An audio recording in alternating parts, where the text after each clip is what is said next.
This is a clip from a film that is still in the making. It's a documentary about the current revolutionary unwritten movement in the Philippines. And Dante was recently interviewed for this project. We'll be showing the trailer for the entire film later, but here are a few words from Dante about, what influenced him to kind of write this thesis in the 1960s and the continuing relevance of this work to this day. Since I was a boy, I always ask why. I want to find out why is this happening, etc. I remember my assignment in the field when I was still in the service. I saw farmers in the rural areas and their families running away from us when we are approaching. And those who did not run away would stay in their homes because their windows and locked their doors. I said, why? You were told that we are supposed to be protectors of the people against the rebels. How come they are afraid of us? And we learned that when the Hopalahs, when the guerrillas come home, they give them food and provide shelter and make their children join them. I heard there's something wrong. Am I in the right profession? But to them, they're depending. It's like the Romans in the land. They're not fighting the military because they support the NPA. They are trying to defend their lands. That's their livelihood.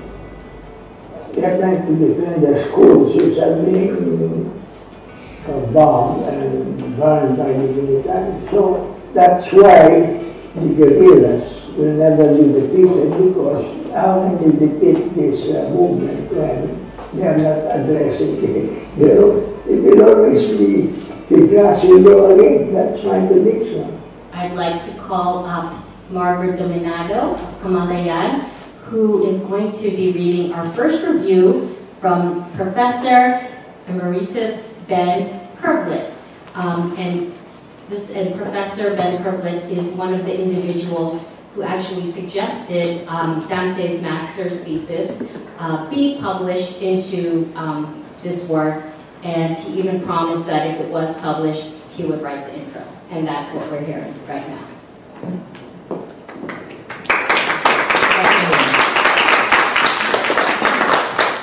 Good afternoon, I'm Margaret Dominado from Camalayan. It's the Philippine Educational and Cultural Forum based in Washington, D.C. I will be reading the book, the foreword, which is also the book review of the Professor Rafael.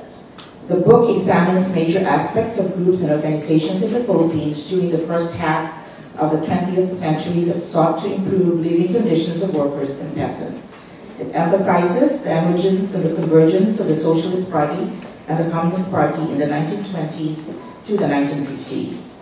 Indeed, some authors of those subsequent studies had benefited from reading Simbulan's thesis in the library of the University of the Philippines at Diliman.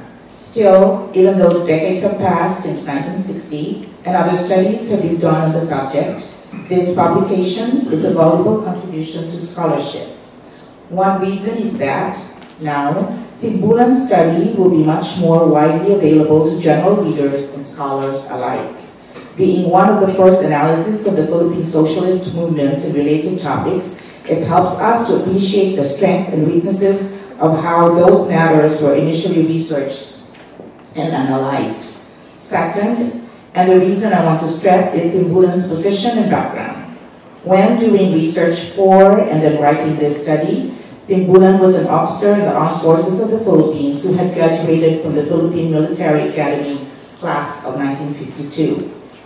He had been in one of the Army's battalion combat teams fighting the Hoop Rebellion in the early 1950s and had trained men for those teams.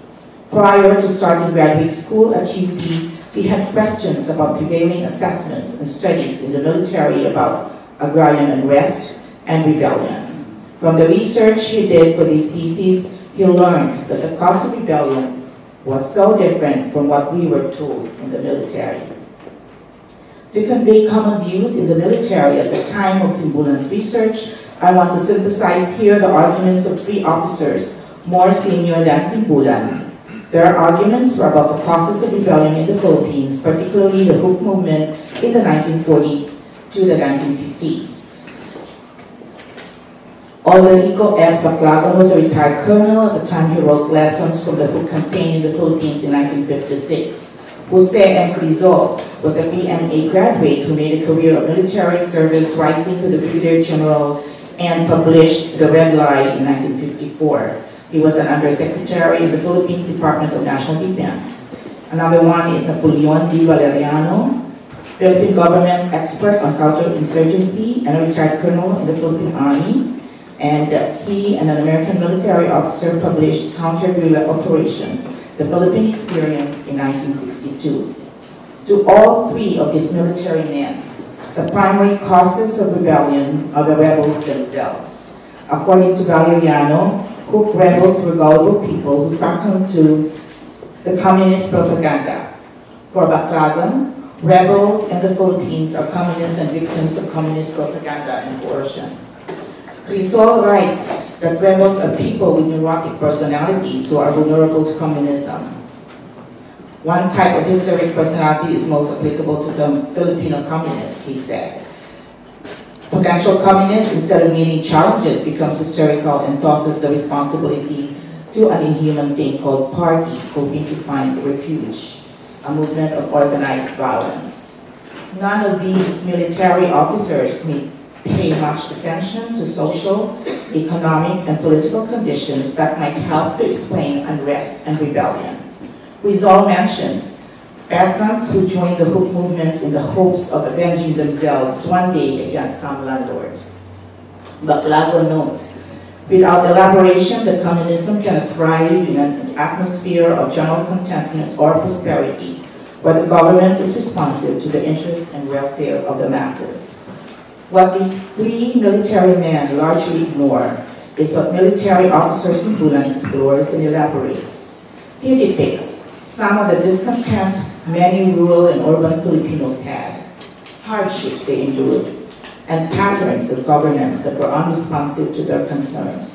Also important in his analysis of the conditions in which rebellion and socialist organizations grew is the severe repression by the police, military, and others against people who sought to make government institutions and authorities attentive to their complaints and needs.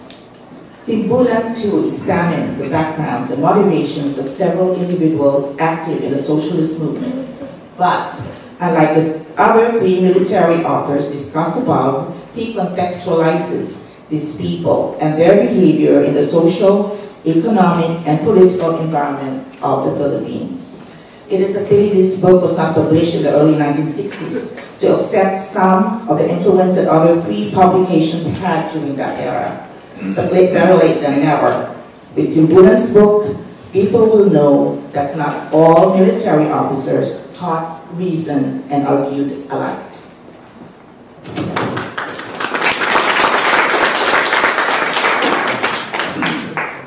Thank you very much, Margaret.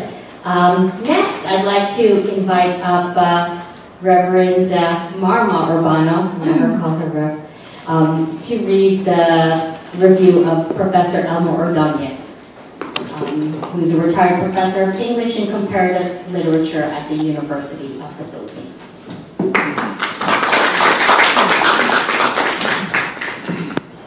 Professor Ordonez's review is entitled Against the Grain. This is a pioneering scholarly study written in 1960 to 1961, but only now has it been made public. pity, because at the time, there were no other books but the Cold War propaganda like Jose Rizal's The Red Lie in 1954 and Udarico Baclagon's Lessons from the Hope Campaign in 1960. Only serious scholars read Dante Simbulan's thesis in the University of the Philippines Library, making it the most cited and published thesis, in the words of one. Abroad, I heard of his study at the time marked by congressional investigations of leftists on campus.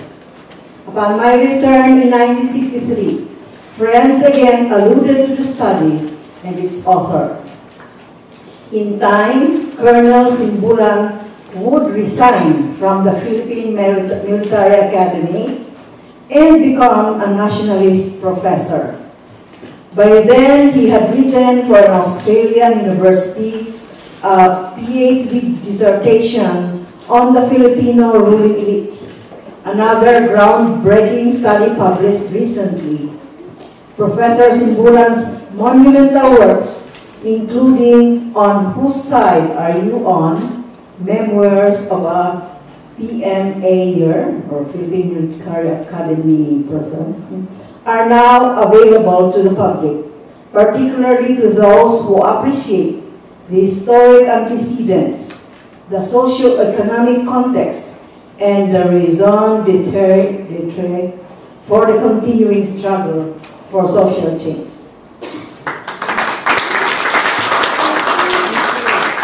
Thank you, Marma. Next, I am calling up live, Bill Fletcher Jr., co-founder of the Center for Labor Renewal and Global African Workers. Thank you. Good afternoon.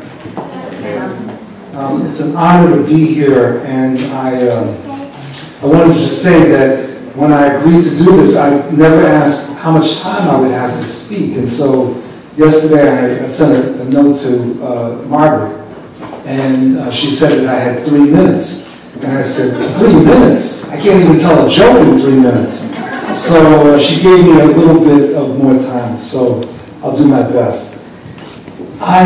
This is an honor, and thank you, Dante. Thank you very, very much. It's an honor to be here.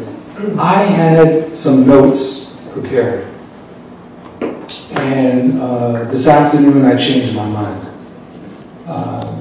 This week has had me thinking a lot about the growth of authoritarianism, that there seems to be a phenomenon which someone described as people sleepwalking into authoritarianism. By the end of today, there may be a fascist as president of Brazil. We have country after country. We have Italy, we have Poland, we have Hungary, we have Austria, and we have the Philippines, where there's been this growing authoritarianism that is spread. And it's very peculiar because you have a situation where it's almost as if there's this historical amnesia. You know, it wasn't that long ago in the Philippines that there was Marcos. It wasn't that long ago that in Brazil you had a military junta that was imprisoning and torturing people, yet you now have millions of people saying, yes, we need a fascist. That's the resolution of the contradictions. And it struck me, should we be surprised? And the answer is no. We shouldn't be surprised because the reality is that capitalist elites thrive on people forgetting their history. And on top of that, and in some ways worse, they encourage a reconstruction of the memories of people so that people start to remember differently. Not as it was, but as other people want it to be remembered. And in the United States, there's many examples of that. There was, in 1934, there was a major textile strike in the United States, in which, mainly in the South, in which the strikers and their families were imprisoned in detention camps. Yet years later, many of the people that went through that experience or heard about it, instead of blaming the capitalists, blamed the union.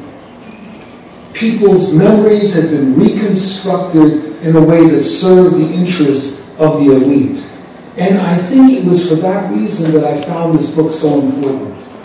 Because what we're dealing with is that this book encourages reflection, it encourages debate, it helps us look at and look at history and remember why history is so important and why a correct understanding of history is so vital.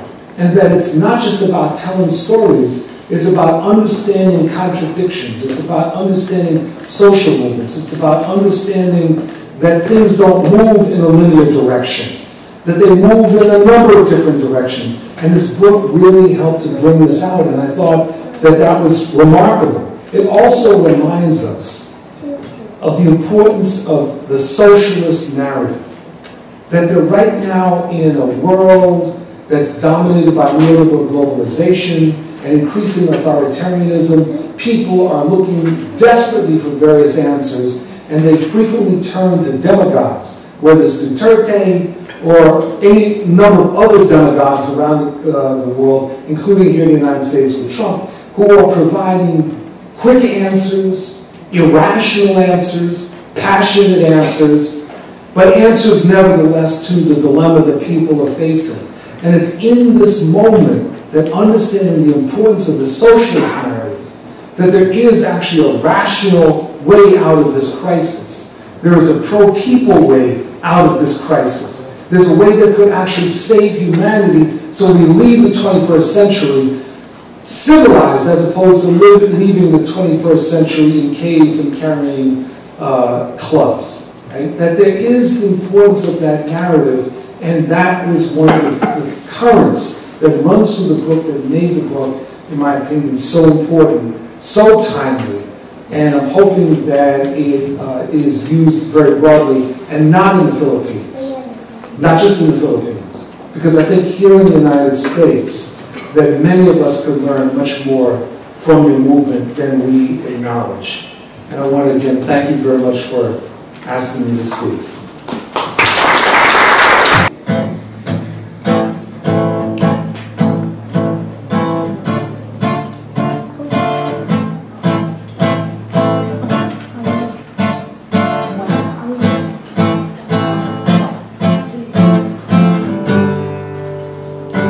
Tulong natin ang pagkakaisa ng uring manggagawa at magsasaka ang ating sandigan sa pakikibaka tungo sa pambansang demokrasya. Silang nagtataglay ng tunay na lakas na dudurog sa imperialismo, burokrata, kapitalismo, feudalismo, ang mga salot na umakatay mula sa mundo at ngayon parang alon tayong susulong, kukukubin at palalayain natin ang kalunsuran at ating itatag ang isang lipunang malaya sa isang revolusyong sosyalista hanggang mabawi ang pasasamantala. Sulong natin ang pagkakaisa ng uring manggagawa at magsasaka ang ating sandigan sa pakikibaka tungo sa pambansang demokrasya. Silang nagtataglay ng tunay na lakas na dudurog sa imperialismo, burokrata, kapitalismo, feudalismo, ang mga salot na umakatay mula sa mundo at ngayon parang alon tayong susulong, kukukubin at palalayain natin ang kalunsuran at ating isang lipunang malaya sa isang revolusyong sosyalista hanggang mapawi ang pasasamantala. At ating itatatag ang isang lipunang malaya sa isang revolusyong sosyalista hanggang mapawi ang pasasamantala.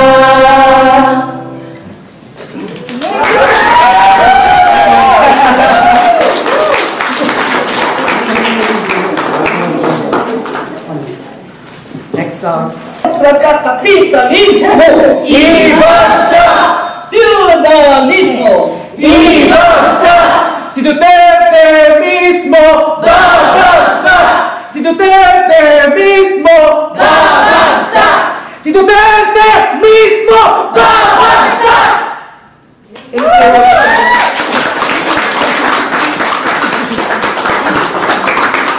Thank you, Galuyo.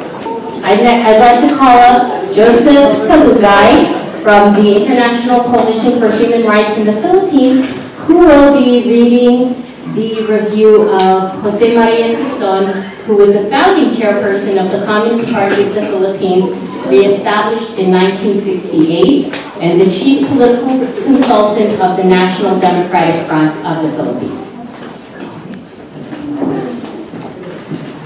Dr. Dante Simbulan's book on the socialist movement in the Philippines, 1920 to 1960, is an excellent work of scholarship and captivating narrative. It presents the social and historical factors and concrete circumstances involved in the emergence, rise, and decline of the Socialist Party of the Philippines and the Communist Party of the Philippine Islands, and revolutionary mass movement in 4 decades before 1960. It is even more interesting by laying bare the persistent root causes of social discontent and accurately predicting the resurgence of People's War along the line of People's Democratic Revolution with a socialist perspective. It is necessary to read the book if only to know and understand the highly significant history of the Socialist Party of the Philippines as a legal alternative to the outlawed Communist Party of the Philippines in the 1930s in Central Luzon, as well as the history of the merger party of the SPP and CPP in 1938. They became the leading party of the Hukbong Bayan Laban sa Hapon from 1942 onwards, and subsequently the Hukbong Pagpalaya ng Bayan from 1948 onwards. However, the book is made even more highly significant with the prediction of the author that in the absence of socio-economic and political reforms to undo the semi-colonial and semi-feudal character of Philippine society, the armed conflict between revolution and counter-revolution would break out again between the US-directed big comprador landlord state and the revolutionary movement of worker and peasants. The People's War, guided by a program of new democratic revolution with a pronounced socialist perspective, has resumed since the founding of the New People's Army on March 29, 1969, under the leadership of the CPP, which had been reestablished on December 26, 1968.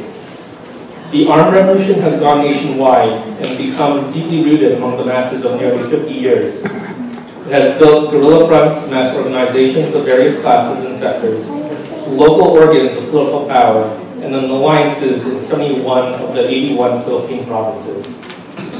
When Dr. Simbulan wrote his book in the form of a master's dissertation at the University of Philippines in 1960, the armed counter-revolution appeared to be overwhelmingly successful in most years of the 1950s, and no new wave of armed revolution was in the horizon in the Philippines until 1969. Next, I'd like to call up Delia Manuel, Vice Chairperson of Gabriela DC, to read the review of Professor Sarah Raimundo.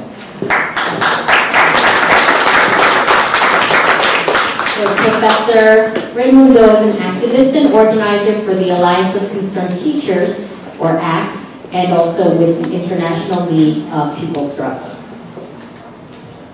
Clear-eyed, compelling view of insurgency.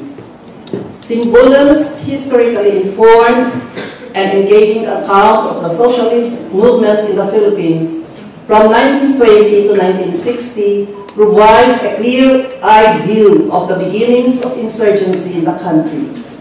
His distinct gift of putting his finger on social ills that pain us is a hallmark of partisan historians and philosophers like Howard Zinn, Antonio Gramsci, and Vladimir Lenin.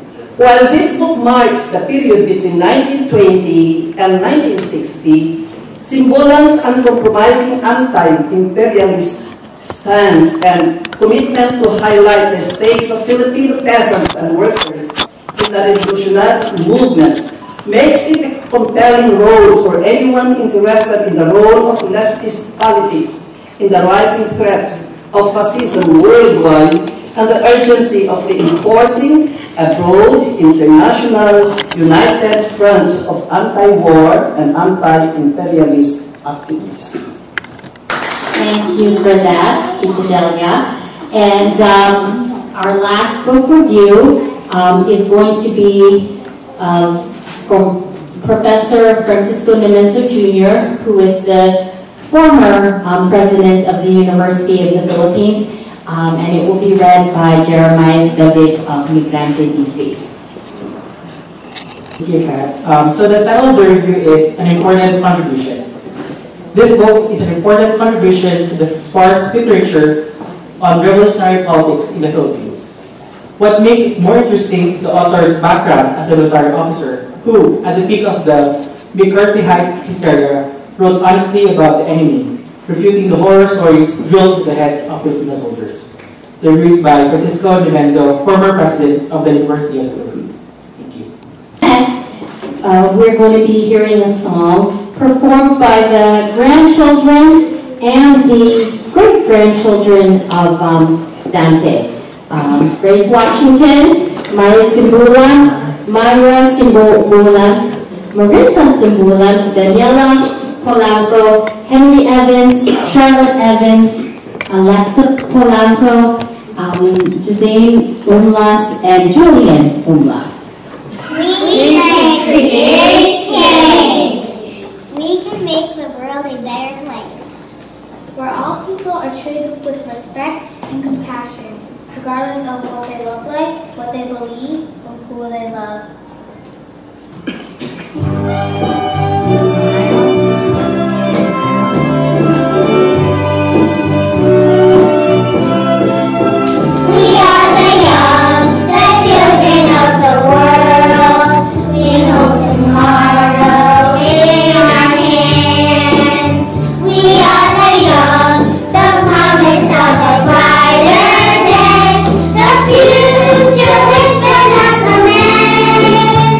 Teach us well.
Lounge.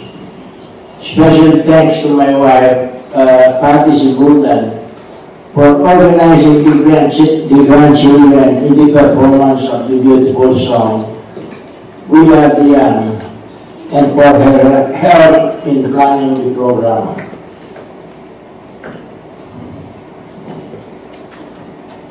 To Reverend Mark Harrison of the United Methodist Church, who agreed to sponsor this book launch and for the use of the conference room. Finally, to all the kasamas, particularly Katarungan, and the participants in making this book launch a success, my heartfelt thanks. Maraming salamat po sa inyong lahat.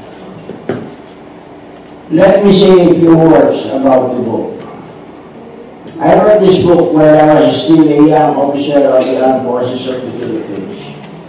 I was then a captain assigned as a professor of the Department of Social Sciences of the Philippine Military Academy.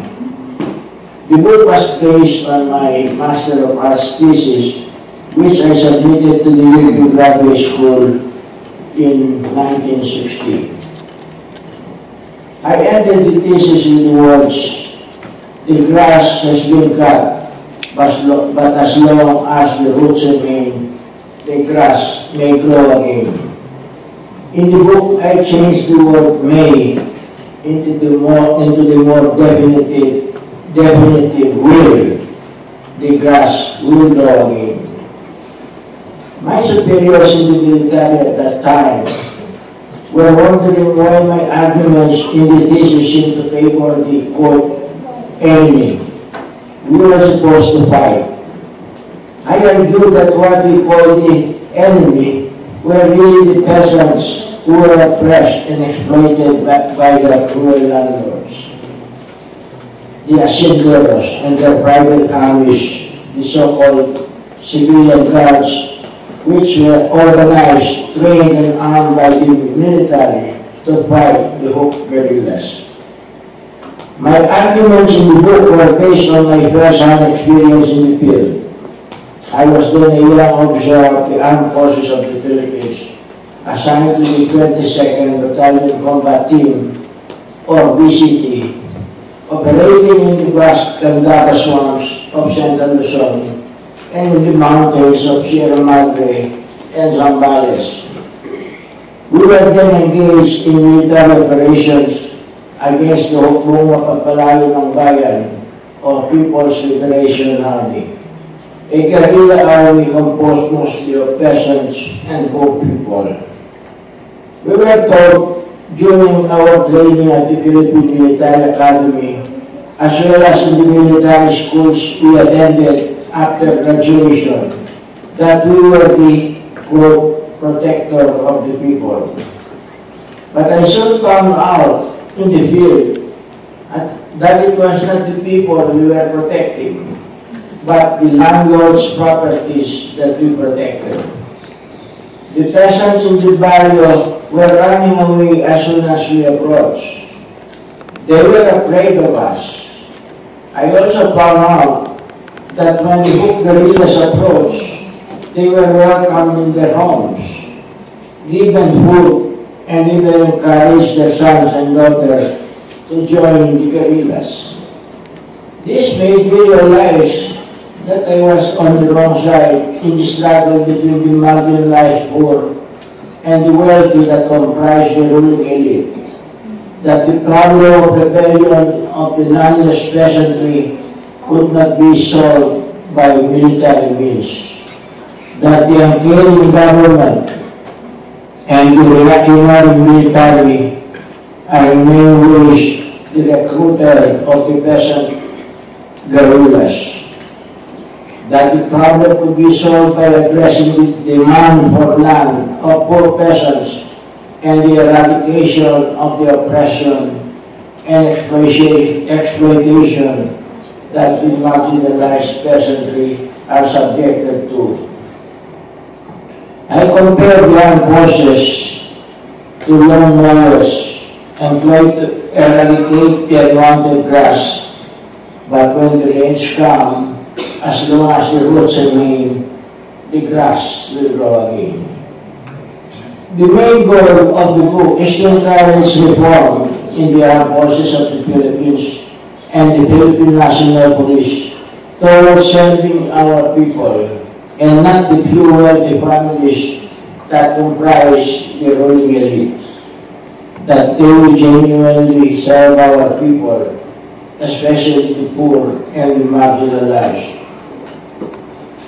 It is also my hope that the reader, the AFP and the police will unite with our people desiring peace with justice and work towards the goal of attaining a free and truly sovereign and independent Philippines, so our country could attain prosperity. That the landless persons will have a piece of land they could call their own, that they will be free from the shackles of poverty, from exploitation and oppression by greedy and oppressive feudal lords. That we could have national industrialization, so our natural wealth, the mines, plantations, and industries will no longer be under the control of foreign capitalists and their local agents. These, I believe, are necessary so our country can take off as an industrialized nation that will make us prosperous, that will enable our government to provide free education, healthcare, and other essential services for all. The change we are striving for will not happen today. If it will not happen tomorrow, it will happen the day after tomorrow. Maraming salamat po.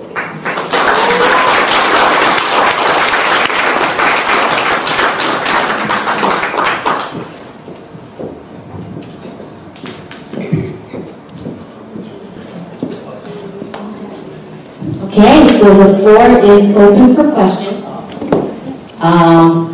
Don't be shy. Raise your, whoops.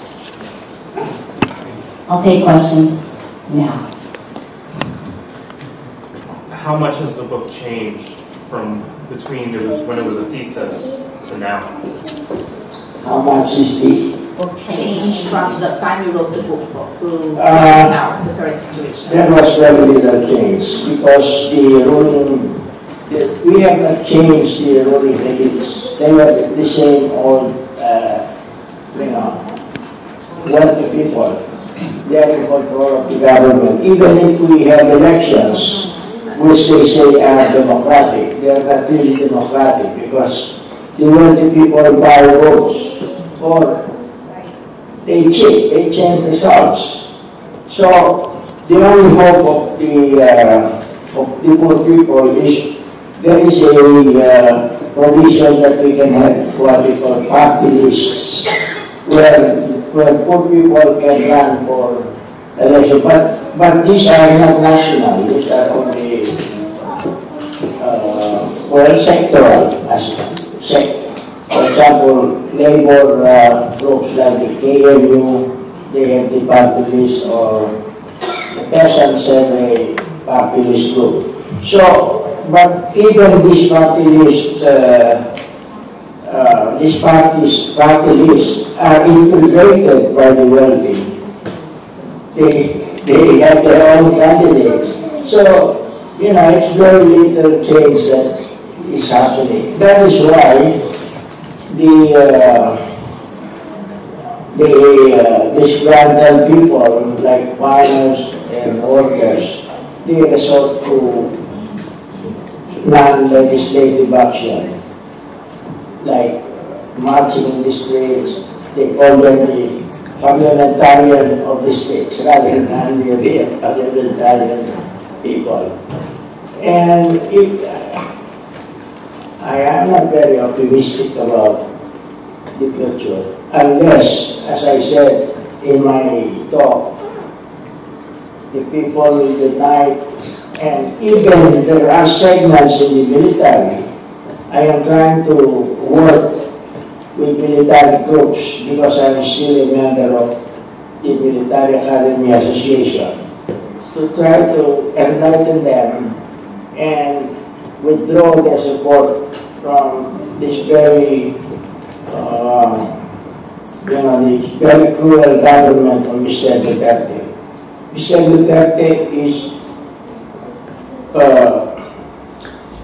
he calls it the war on drugs, but actually he's encouraging soldiers and military to kill everybody who is suspected to use drugs without any due process. They call them extrajudicial killings. There are thousands of them already that have been killed. So, my hope is that some of these officers in the armed forces, because they still consider me, the Philippine Military Academy Alumni Association is like a fraternity. They do not respect who is the higher rank in the service. They respect those who graduated ahead of them. So since I graduated in 1952, I'm a very old farm in the PMA. They still look up to me as a senior. So I'm hoping that in my advocacy, that some of the generals will withdraw their support from Duterte and join, and as I said in my talk, join with the rest of the people in trying to change a very unwanted situation in our country.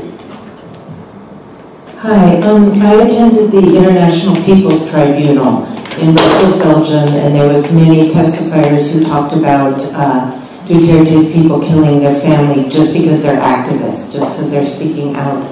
And of course, as you know, the IPT did find Duterte and Trump and the IMF and the World Bank guilty of crimes against the Filipino people.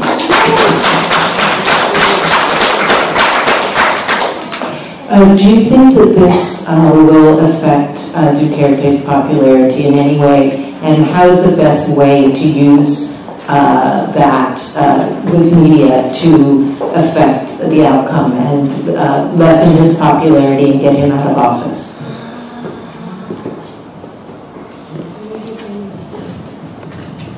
Yes, thank you. I appreciate your effort along this line.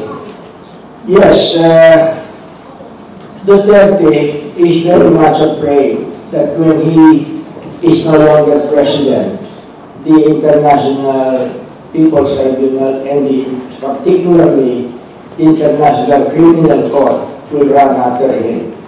As of now, the International Criminal Court has sent some of their key people to investigate the thousands of people killed during the Duterte's war on drugs.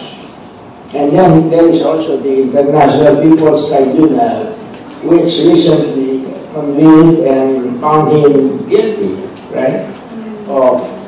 And the findings of the IPT, I suppose, were submitted to the ICC. Yes.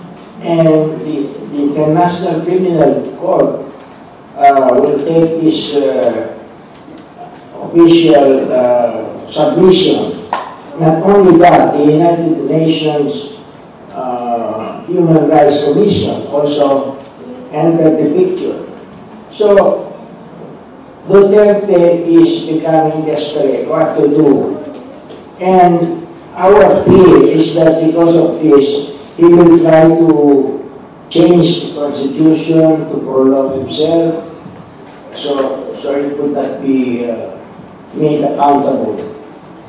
He's trying, and then he might declare martial law again. Well, actually there is martial law already in the island of Mindanao.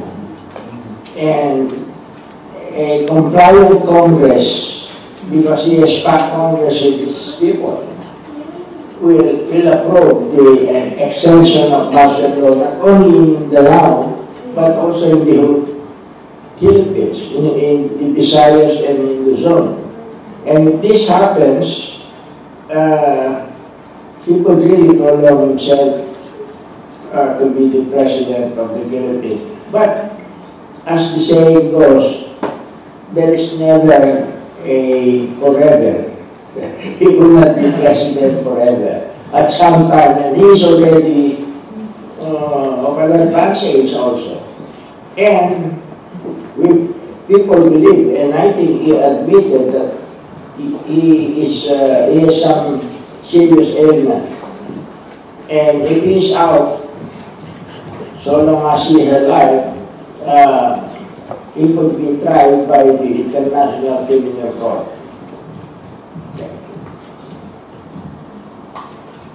Other questions? Good evening, thank you.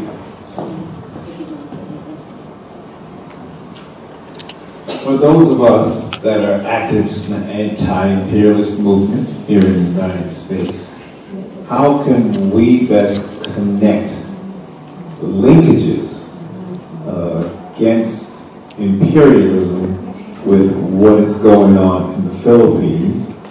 Because as I listen to your talk, I've been doing this for about 40 years, I remember the question of land reform in El Salvador in the 1980s, and it's still there in some of the Latin American countries and in the African countries.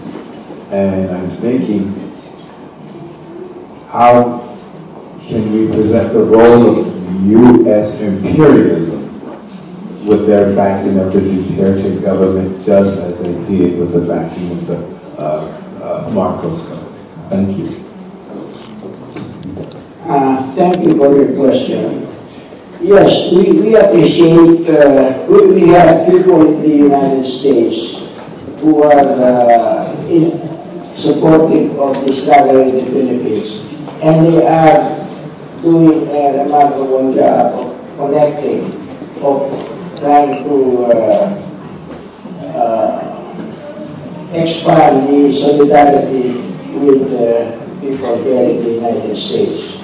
We still have a long way to go with educating the people, because the people are, they still have some biases of the old world, the anti-communist thing, you know, when they hear the word socialism, for example, when we advocate for the rights of peasants and workers, they think that's communism.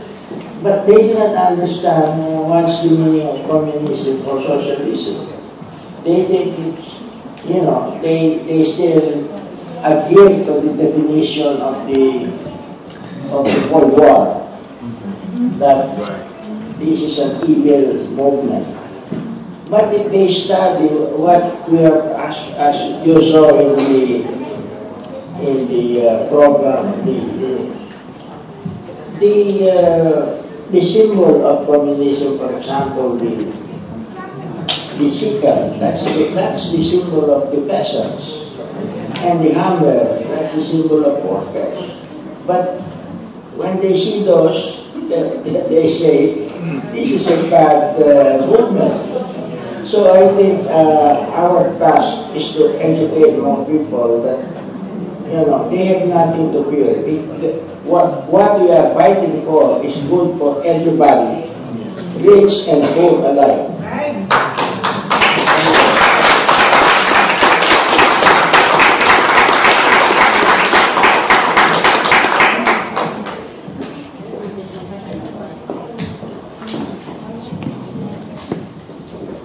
Hello, sir. Thank you again for coming here and speaking with us.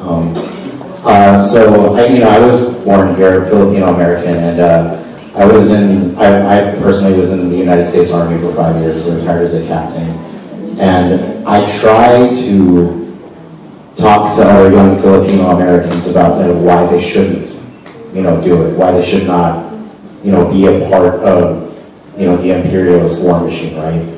And sometimes I struggle to find something that would resonate with young Filipino Americans. It's a very attractive option for a lot of them.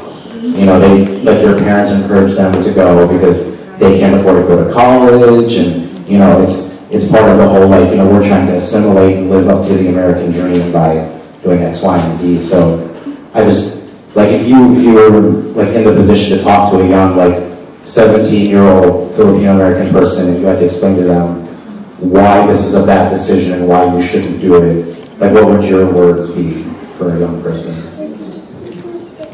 Yes, I realize that the United States government and the U.S. military have used the idea of, you know, in recruiting not only Filipinos but even Latinos and non-whites. They dangle privileges, like if you join the military, you know, you get free education, you will get all these goodies. And so there is a battle between understanding what you are fighting for and what people want in their lives. So long as I realize that poor people, so long as they get benefits, economic benefits, they usually select that rather and do away with these ideas of removing. I mean, they will fight for imperialist wars. They will gladly go to Afghanistan, the Middle East, Syria. You know, when I was in the service, I was wondering why they were trying to recruit us to fight in Vietnam when we didn't have any quarrel with the Vietnamese people. But we were under the Americans at that time. Or even now, we are still under the influence of the U.S. The U.S.'s troops in Mindanao. Right now, as I speak, they have troops there to help fight what they call terrorism. They have branded the people's movement as terrorism, you know. And unless we really do our best in educating people, but they cannot convince the people who are oppressed. For example, the nomad people, the indigenous people. You cannot convince them to fight for the government because the government and the military are bombing their schools and, you know, they're running after the nomads. So that because the nomads, the indigenous people have all this rich land where there are mines and plantations. And the government and the foreign corporations want this. So they are trying to drive the nomads away from their land. How can you convince the nomad now to believe the government when they are being harassed and being persecuted by the government? So there is this battle of making people understand. You know, that is why I think we in the United States have the we will gratefully acknowledge and thank people here if they help us make young American people understand that we are not enemies of the American people. We are against the imperialistic ways of the government, which is not always to the advantage of the American people. Because, look, young graduates of high school, American high school, young Americans are sent to war and they come home disabled. I mean, what is it? Why did they get this? They believe that you know, they are fighting for so-called democracy. But is it democracy to try to invade foreign lands and subject them to the control of American business corporations. That is not the democratic way. So we have, I think, the obligation to educate the American people so that we will not be fooled anymore by this propaganda. Right now, for example, you look what is happening.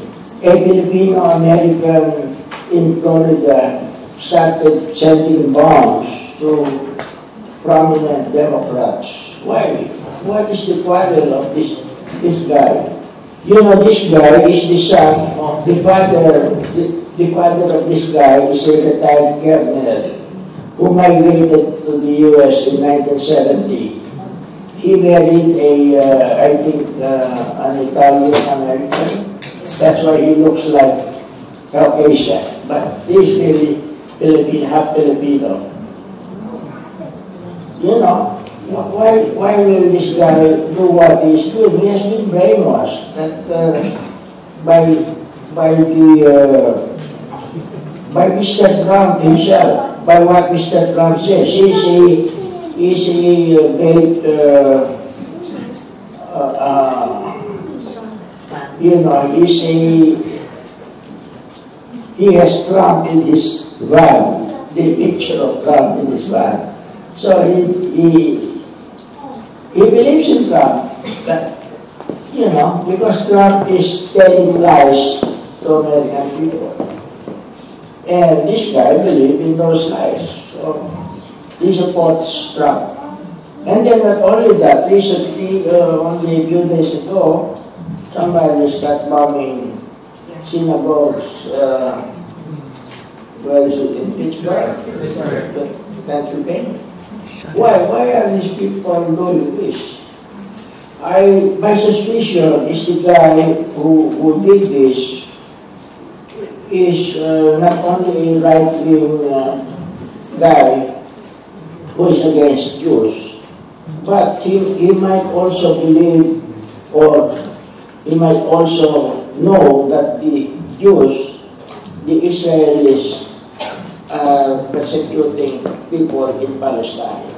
It might be a combination of these two, that he thinks that it is not that we should not support the Israelis in their attempt to subjugate the whole Palestinian land. So those are the things I think we need to take into account when we advocate here in the United States.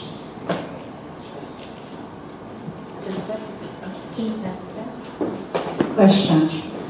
Tito Dante, we're so grateful for your contributions to your books in educating the people to change the Philippines and society in general. I have a curious question. You've been with the military, and your idealism has brought you to this level. And my question is there a hope in the Philippine military to turn your side towards the people? And I don't know any statistics to say it. Is there, a glimpse of hope from the military establishment to really protect the people and, move, towards a socialist perspective? Well, maybe one step at a time. In other words, there was already in our history where the military turned against their boss, the commander-in-chief, when they joined the people's, we call it the People's Revolution, EDSA #1, when they turned against the dictator President Marcos. So it happened before. It does not mean that those people will turn to socialism. No, but it is a first step, meaning to say they have,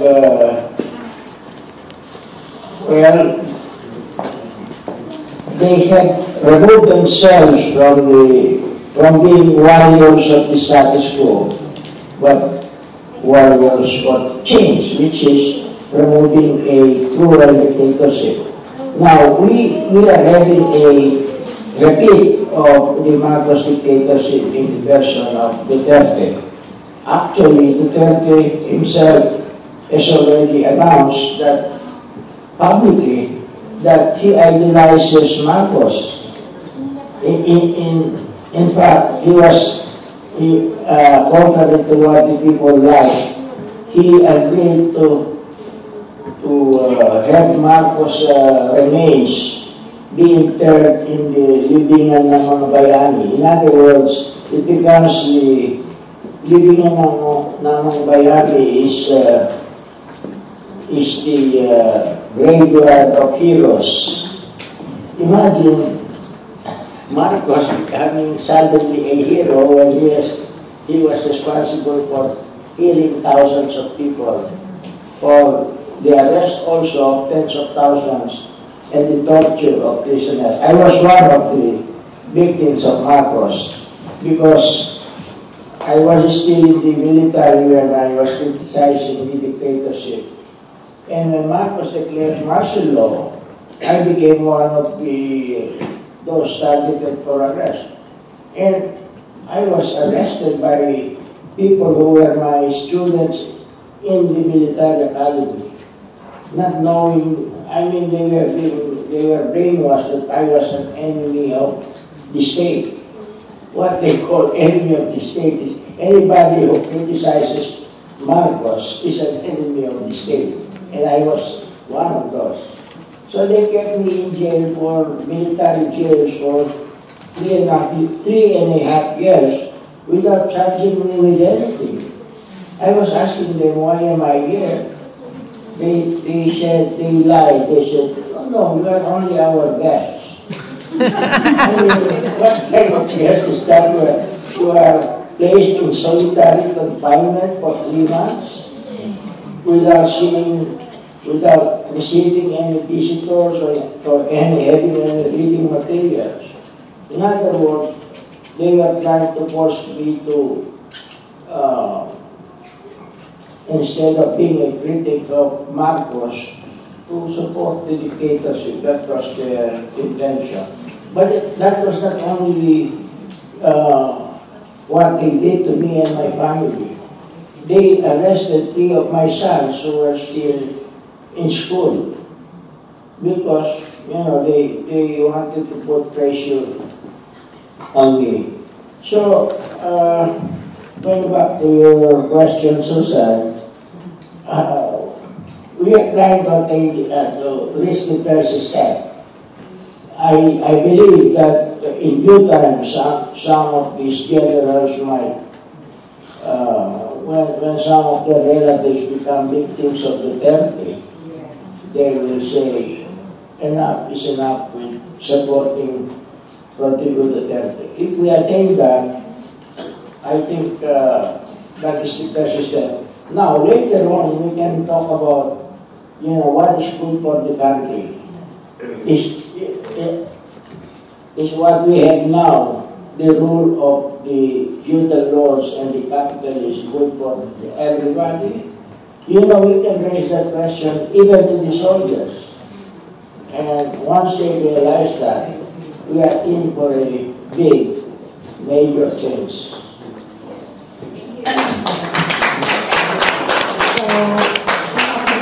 There's one more question. You can take that and then move to the book. Hi, good afternoon, Dante. So it's election season here in the U.S. and even in the Philippines. It's midterm elections also next year. So, I mean, I have my own thoughts on this, but I want to hear from you based on your experience and your education. Do you think that a socialist kind of government can be brought forth by an election, by the ballot box? You know, just if you could share with us your thoughts on that. Yeah, so long as we talk about facts, because as I said before, people have been brainwashed about the term socialism and communism. But when we talk about the daily experience of people about facts in their lives, they realize that, well, they will probably say, if that is socialism, well, it's good. For example, in the case of Bernie Sanders tends to be, I think, more progressive, liberal progressive, and maybe, yes, some socialist ideas. But I think Bernie Sanders has a huge following in this country. When he ran for president, I think he had a lot of votes. I was wondering that he would have won the nomination for president, except when Hillary Clinton used Mike. Mike. Microphone. Their position in the Democratic Party, and that's why she won the nomination. So what I'm saying is, yes, I think what people are afraid of are symbols, like, as I said, the symbol of the peasantry, we call it in the Philippines, the carrot, the side, or the sickle. And then when they see the hammer and putting this together, oh, that's bad. They do not understand what they mean. Is it bad to advocate for the rights of peasants, of farmers who are being oppressed? Is it right? Is it wrong to denounce strikes because workers are being not paid enough or being exploited by capitalists? If we explain to people that, and they will understand, well, what is wrong if the workers and the peasants unite?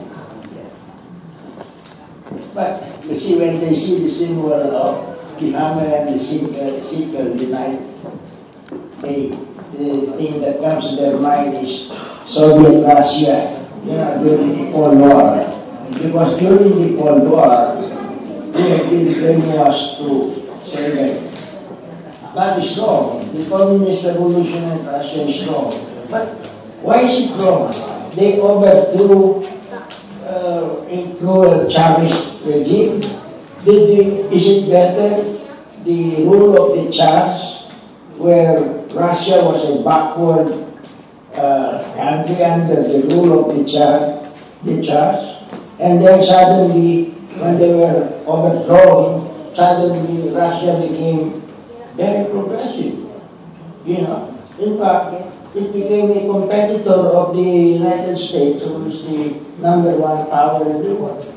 So, I mean, people do not realize that they live on what they have learned, and they do not bother to examine whether what is in their conclusion is correct or it jives with the facts, historical facts. Yeah.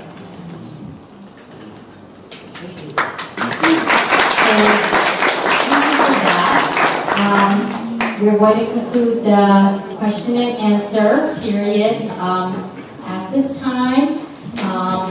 I want to invite all of you, when the book signing starts, to buy Dante's book, to also look at the other pamphlets that we have there, because as Dante stated, there is a lot to be done, but change is inevitable, and I know a lot of us want to be part of that change.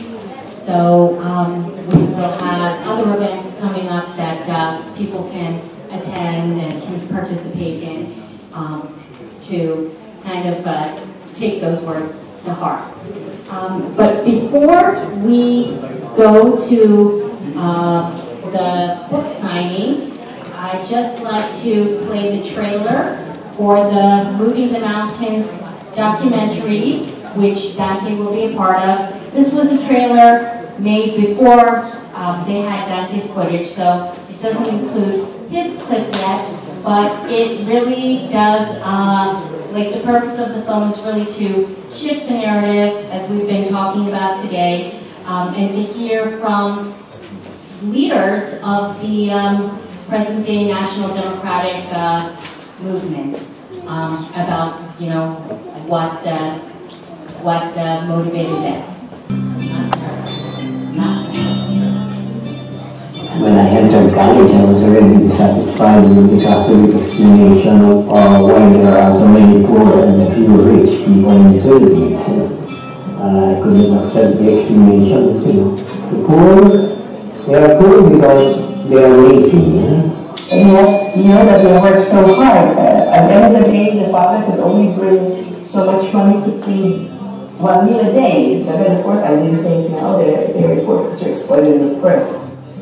May mga lugar na gumagamit pa ng latigo ang mga Panginoong may lupa para pasunurin ang mga. We all started to become Marxists when we were reading. We tried to practice revolution. I had one time to join unemployment because that means violence. I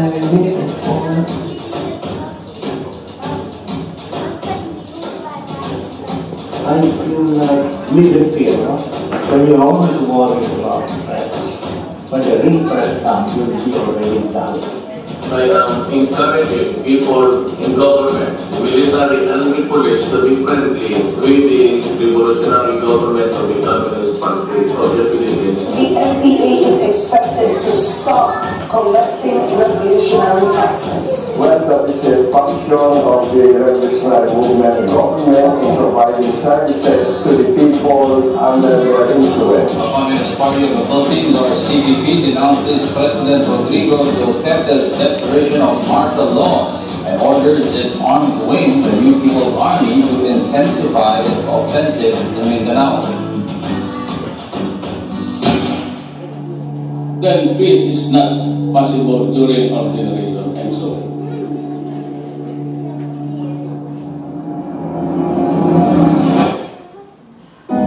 Magtatanim ka ng puno, hindi para ikaw mismo lang ang makinabang doon sa lilim o bunga niya, kundi pakinabangan siya ng susunod pang mga henerasyon.